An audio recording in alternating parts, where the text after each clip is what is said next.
going to be here. No, it's 7 years. Over that period, It's 7 years. We've been planning it, Yeah. But it's the reality, wasn't it? Saying she'll come over and try winter. We've been over. Well, there were two sides to that. One was it's such a big change. Yeah. That, we still weren't sure. Yeah, because obviously we've been here for 2 weeks at a time. Loved it, loved every minute of it, and I've always said love to live here. But there was still that sort of underlying risk of, well, we haven't actually tried working here. We haven't tried, what's it like when the ship doesn't come in, all that sort of stuff, when the supply ship's not in.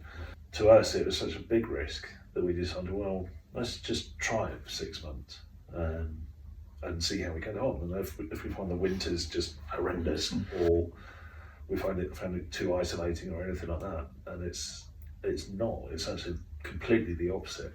You both lived in Cheshire. Yeah. It's a lovely area, isn't it? It's got lots beautiful. of open countryside and hills there. It's very But nice. it is a different atmosphere, obviously. And it's changed so much. You've got all the county lines stuff going on, and gangs, and there's guns and night. So it's getting really urban now. It's really changed. It's not a little market town where you know people. Just no one knows anyone. No. I mean, we are so much busier than when we're in the UK. I mean, I don't know what we really did. We didn't really do anything, did we? Not really. Much at all. So we'd both be working, we'd finish work, we'd have some food, might go down the pub, have a couple of beers, come home, watch telly, go to bed. And that would be whereas now, every day is different. Yeah. Literally, you finish work every day and we're doing something different. Because it finishes at 4, and with it coming into summer, we're going to have like the whole evening to be able to be out and about. It's like 2 days, let's go down the beach, or let's go for a walk, or go see up the allotment, a cup of tea, watch the flowers, watch the plants grow. Oh, why not? Yeah. Get away from the tourists, go see the allotment. Got stuck in, as it were, with community. Yeah. We made a lot of friends. Yeah. Quickly. Do you think that's made a big difference? A huge difference. If I hadn't have got involved with the Alderney Wildlife Trust, the Rotary, the Horticultural Society, and the museum, which are my sort of 4, you do shooting, the allotment, meeting people there. So there's all these little communities within the community. Everyone helps each other out. We've noticed that a lot. And people are very helpful. Yes. And most people are really friendly. But I think there are a lot of groups that are good for the island. There's no pressure for you to do anything. You don't have to keep turning up to Alderney Wildlife Trust, for instance. No, so I didn't go yesterday because I was in the allotment all morning, and I wore myself out, and it's like I can't go out and do. I've got to rest, because I have got to a point sometimes when I've burnt myself out because I've been doing so much, too much, and I've just been absolutely exhausted because I haven't stopped. So it's like, oh no, I can't. I've got to.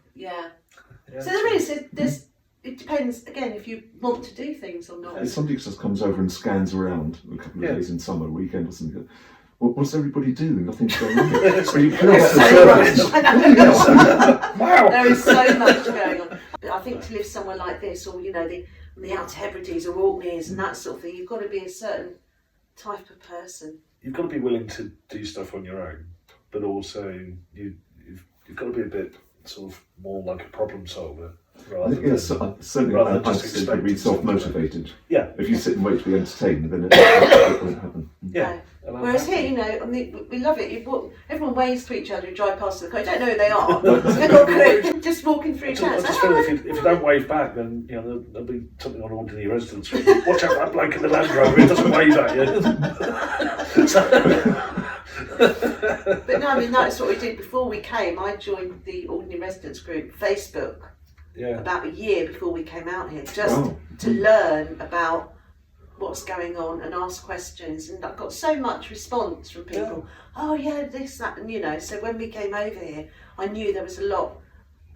What clubs there were, what charities there were, what sort of things I'd like to get involved with, because I knew that's what I would want to do, the volunteering side of things. You kind of miss access to in the UK.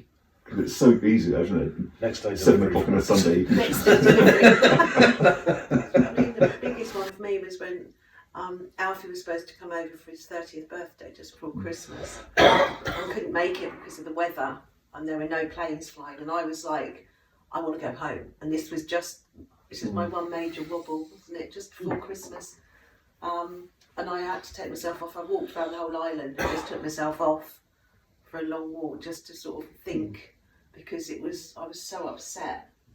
And Alfie was really upset and stuff. But then it's like, then we went and saw them anyway in the new year, and it was it's okay, it's fine. And that was the only real wobble I've had. It is one of those different realities, isn't it? You can't just pop in the car and shoot 20 miles up the motorway and over the sea.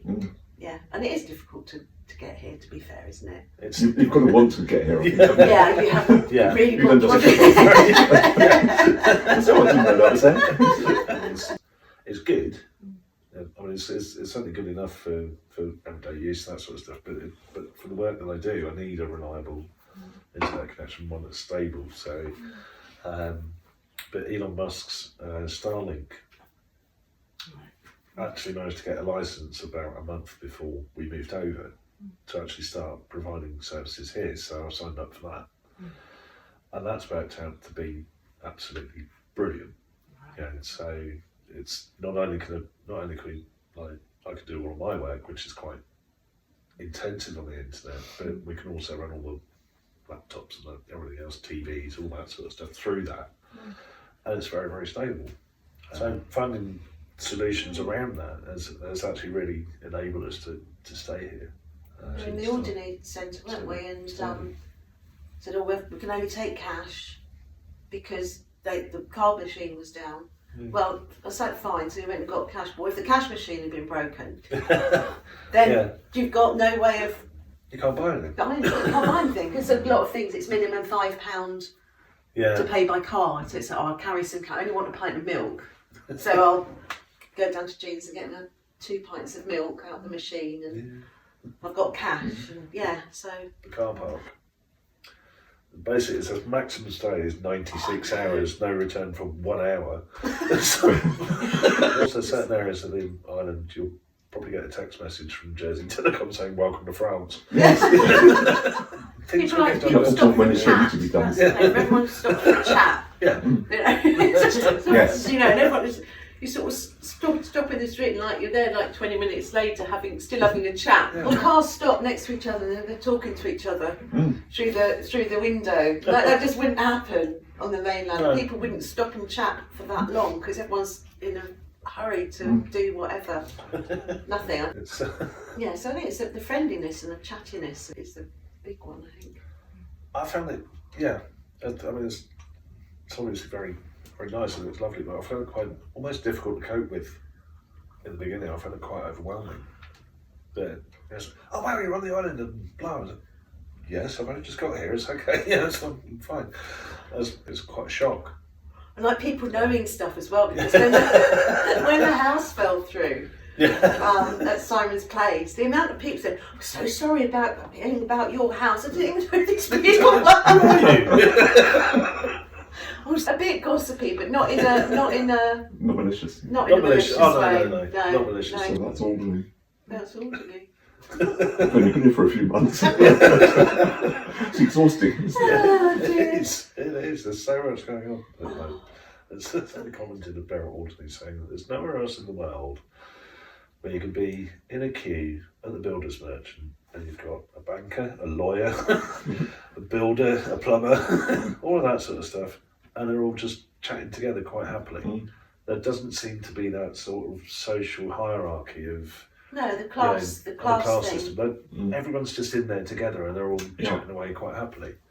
And that to me is very refreshing. Yeah, that feels quite good. I just think it's lovely. Everyone's busy doing something and it's all positive. I can't really find anything that's negative enough to make me think I've made the wrong choice. But then quite a lot of those people, apparently I was speaking to some people, actually then 6 months and they've moved away because they just wasn't what they thought it was going to be. So You've got to be a certain type of person to live on an island. Yeah, there's certainly been situations where the couples have come over and one of them has really loved it and the other one, so they just can't make it work. No. Yeah. And that's a shame, but it's understandable. Yeah. Yeah. No, I mean, I used to be very, very impatient, incredibly impatient person. Seriously, my thing, I was just like, argh. But since we've been here, I've had to learn patience because it was really hard. The first couple of months, I was like, but I've just had to learn patience because things just happen slowly. And it's different. Has it altered you, or your approach a little bit, or your mental approach to it? Yeah, it has changed me. Yeah, it has. Yeah, I'm a lot more You're a lot chilled more relaxed. and calm.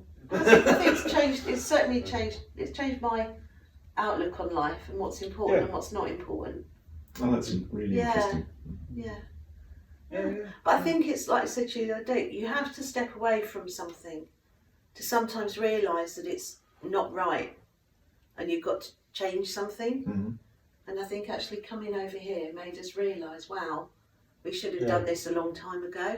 But the flip side of that as well is you know, when you make a change like this, it's also healthy to sort of step away from it and go back to where you were and go, actually, this really is the right thing. Get two objectives. Views, and it really is the right thing for us. It'd be interesting to see where we are in a year's time. Yeah. I'm once sure we're we'll still moved be and here. settled. So holding on to your polytunnel. Bloody hell, what did I do this for?